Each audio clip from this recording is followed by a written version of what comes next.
5 अक्टूबर को हरियाणा में होने वाले विधानसभा चुनावों से पहले कांग्रेस और आम आदमी पार्टी आप के बीच संभावित गठबंधन की चर्चा ने राजनीतिक हलकों में हलचल मचा दी है। एक दिन पहले हुई बैठक में राहुल गांधी ने गठबंधन के संकेत दिए हैं, जिससे इस मामले पर अटकलें तेज हो गई हैं।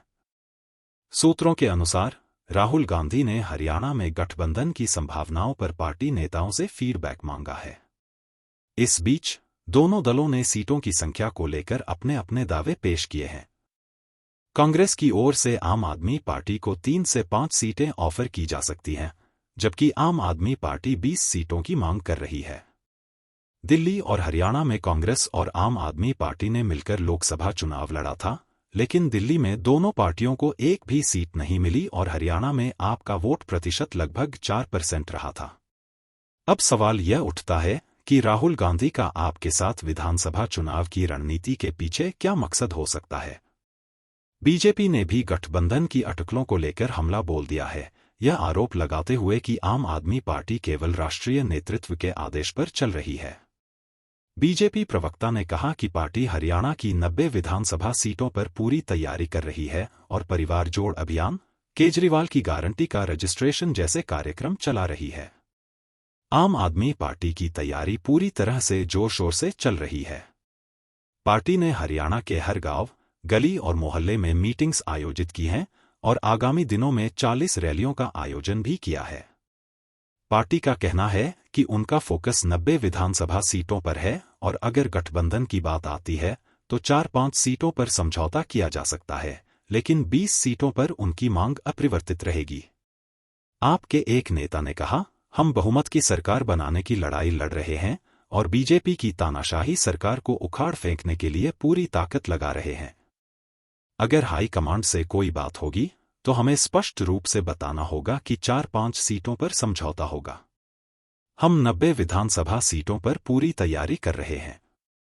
भारतीय राजनीति में गठबंधन की रणनीति का लंबा इतिहास रहा है। 1977 में जनता पार्टी का गठबंधन और 2014 में भाजपा के गठबंधन ने चुनावी परिदृश्य को बदल दिया था। इस प्रकार के गठबंधन अक्सर मतदाताओं का ध्यान आकर्षित करने और राजनीतिक ताकत को बढ़ाने के लिए उपयोग किए जाते हैं।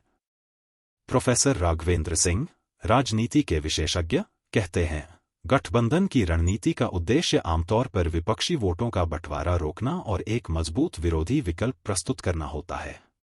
कांग्रेस और आप का गठबंधन एक ऐसी ही रणनीति का हिस्सा हो सकता है, जिसका लक्ष्य हरियाणा में बीजेपी के खिलाफ एक एकीकृत मोर्चा तैयार करना है।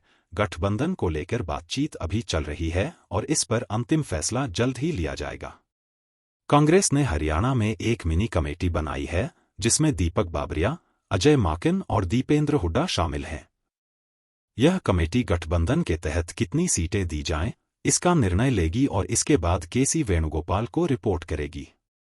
राजनीतिक विश्लेषकों के अनुसार यह गठबंधन विपक्ष की एकता और प्रभाव को बढ़ाने के लिए एक महत्वपूर्ण कदम हो सकता है। आगामी दिनों में यह साफ होगा कि कांग्रेस और आप के बीच गठबंधन कितना प्रभावी साबित होगा और हरियाणा की राजनीति में इसका कितना बड़ा असर पड़ेगा। इस प्रकार हरियाणा की चुनावी राजनीति एक बार फिर से दिलचस्प मोड़ पर है।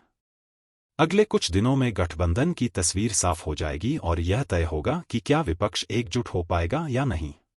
आदमी पार्टी का राष्ट्रीय नेतृत्व का आदेश जो अभी तक मुझे मिला हुआ है, हम 90 के 90 विधानसभाओं पे पूरी तैयारी कर रहे हैं।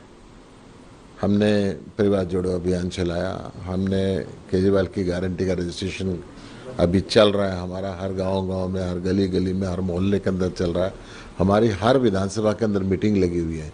अभी 2 दिन पहले ही सुनीता केजरीवाल जी, मनीष सिसोदिया जी, भगवंत मान जी, संजय सिंह जी हरियाणा के अंदर होके आए हैं और लगातार ये हमारे कार्यक्रम लगे हुए हैं। हमने 15 दिन के अंदर फिर 40 रैलियों का उसके अंदर आयोजन किया हुआ है।